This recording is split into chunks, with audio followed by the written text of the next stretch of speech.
Il veut la destruction de la foi. En cela il est de mauvaise foi. Le mal n'est que la partie négative de l'atome, le bien la partie positive de l'atome. L'un ne peut pas exister sans l'autre, sinon c'est le néant. Pour être en paix, il faut savoir équilibrer les deux.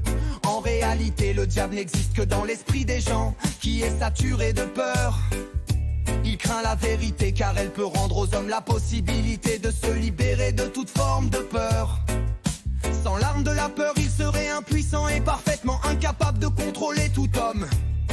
Ils ne contrôlent que ceux qui dérivent et négligent d'utiliser leur propre esprit. Par ce fait, ils alimentent eux-mêmes le feu de leur propre enfer.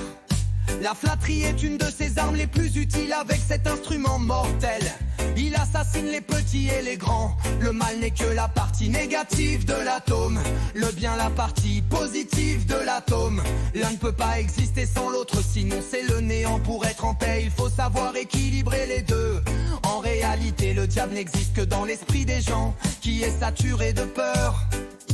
Il craint la vérité car elle peut rendre aux hommes la possibilité de se libérer de toute forme de peur. Elle possède une grande puissance d'attraction parce qu'elle opère à travers la vanité et l'égotisme qui sert de corde pour les attacher. Dès lors où quelqu'un s'arrête pour alimenter sa vanité avec de la flatterie, le mal s'approche et il commence à prendre le contrôle de son esprit pour éviter qu'il ne pense de son propre chef. L'instrument le plus efficace qu'il utilise pour pousser les gens à s'entretuer, c'est la propagande.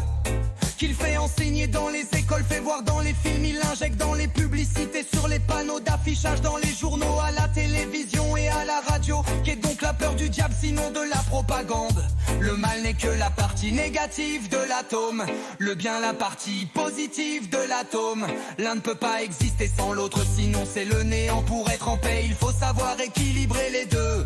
En réalité, le diable n'existe que dans l'esprit des gens, qui est saturé de peur. Il craint la vérité car elle peut rendre aux hommes la possibilité de se libérer de toute forme de peur. Il peut facilement les atteindre par le subterfuge et la subtilité. Il pénètre l'esprit de chaque homme. Si la plus grosse faiblesse de quelqu'un est le désir d'argent, il commence par lui agiter quelques piécettes sous le nez, puis il intensifie son envie et le pousse à courir après l'argent. Puis lorsqu'il s'en approche, il l'éloigne de lui.